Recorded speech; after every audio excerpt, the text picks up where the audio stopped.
जब मैंने ये पढ़ा कि नाग भी माँ भद्रकाली की पूजा करते हैं, तो सच कहूँ, मेरी किताब यहीं बंद हो गई। क्योंकि कुछ बातें पढ़ी नहीं जाती, महसूस की जाती हैं। और यहीं से मेरी कहानी शुरू हुई। एक ऐसी कहानी जिसमें माँ भद्रकाली सिर्फ देवी नहीं, प्रकृति की शक्ति बनकर सामने आती है। कहा जाता है कि ये भूमि कभी नाग राजाओं की भूमि थी, जहाँ नाग भय का प्रतीक नहीं, बल्कि शक्ति के रक्षक हुआ करते थे। नागराज भी अपनी शक्ति को माँ के चरणों में समर्पित कर देते थे। तो वहीं से माँ भद्रकाली का दिव्य स्वरूप प्रकट होता है। इसीलिए यहाँ नाग और माँ भद्रकाली का संबंध सिर्फ कहानी नहीं, श्रद्धा का सत्य है। इस मंदिर तक पहुँचने का रास्ता अपने आप में ही एक अनुभव है। घने जंगल, लंबे लंबे पेड़, जमीन पर बिछी पतली पगडंडी और हवा में घुली हुई एक अजीब सी शांति।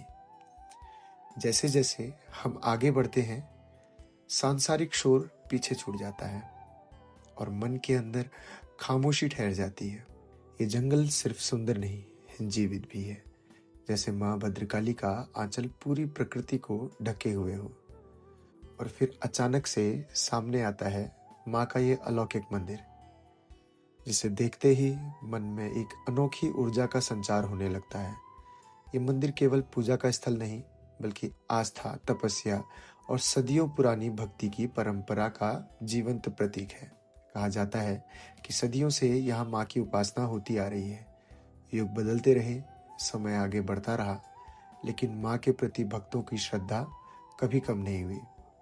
कहा जाता है, मंदिर के परिसर में खड़े होकर यह एहसास होता है कि यहाँ समय ठहर सा जाता है और मन स्वयं ही ध्यान और शांति की अवस्था में प्रवेश कर लेता है। मंदिर के सामने से ही माँ की विशाल गुफा की ओर जाने का रास्ता मिलता है।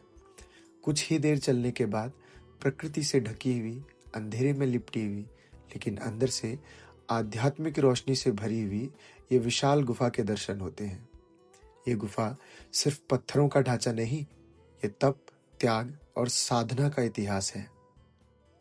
गुफा के अंदर जाते ही रोशनी धीरे धीरे कम हो जाती है, लेकिन मन के अंदर एक दिव्य ऊर्जा प्रकाशमान होती हुई महसूस होती है। कहा जाता है कि इस गुफा में बैठकर ऋषियों ने सालों तक माँ भद्रकाली की तपस्या की है, बिना सुविधा, बिना भय, सिर्फ माँ के नाम के सहारे। ठंडी मिट्टी की सुगंध, दीवारों से टपकती शांति और सांसों के साथ माँ का स्मरण। बहुत से भक्तों का कहना है कि यहाँ बैठकर उन्होंने अपने मन का बोझ हल्का होते हुए महसूस किया है।